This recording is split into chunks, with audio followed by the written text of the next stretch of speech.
Hey, Eli here. Today I'm going to talk about printing at home, specifically with Canon printers. I've been printing from home for 3 years. I started with the Canon Pro 100. Now I'm using the Canon Pro 1000. I've had this for a year.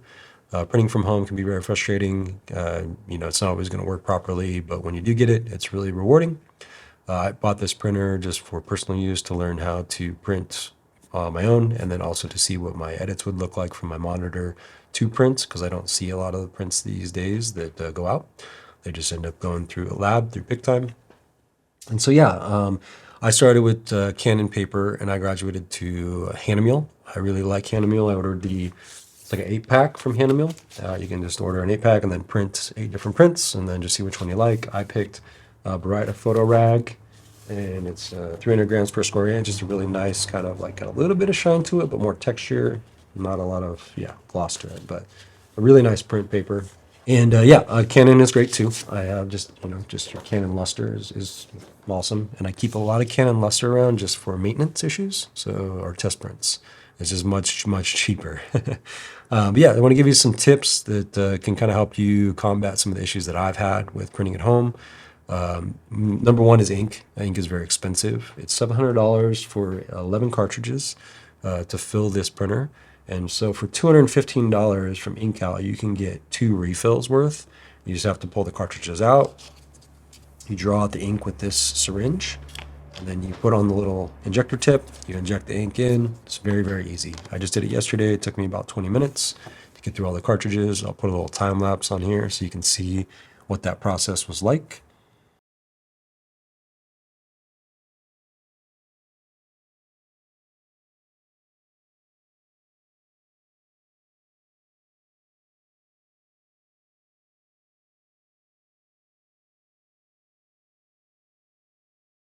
So yeah, so very easy to do and saves you lots of money. You can do the math on that one quite a bit. You also want to keep a maintenance cartridge around or 2. These can go out of stock at times, but they're $15 generally as of now. And this has cleaning fluid in it, goes in the back of the machine, and that's what cleans your heads and keeps everything running properly. You want to make sure when you first get it, obviously you calibrate your monitor and then you calibrate your printer for color. And you want to make sure you have 3 pieces of paper in your printer just to make sure that it uses, it needs that many to get through the process.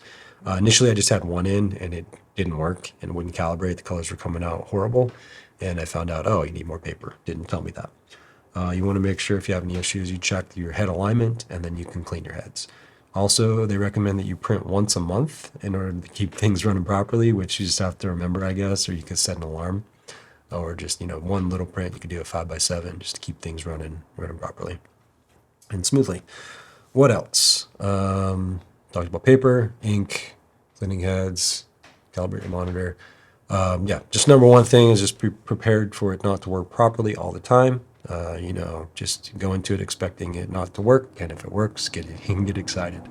So let's just kind of show you how I just did this print now. I went into Lightroom. I prefer printing in Lightroom, just a lot easier. When you go into Lightroom, if you go to the print module on the top right, and then you go to page setup on the bottom left, you can select your paper size. So I got 8.5 by 11, okay? And then you come over here, I have these set to zoom to fill, fit to rotate, and then you can adjust if you need your crops off. And then we're scrolling down. I don't have any margins set other than the borders that were already there. And then you can use ICC profiles if you want.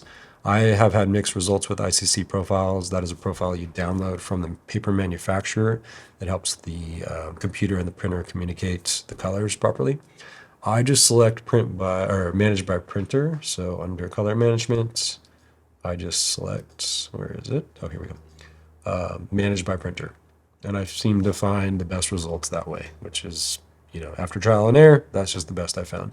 I generally add a little contrast. It's just what I found works best. And then, go to printer and then select print.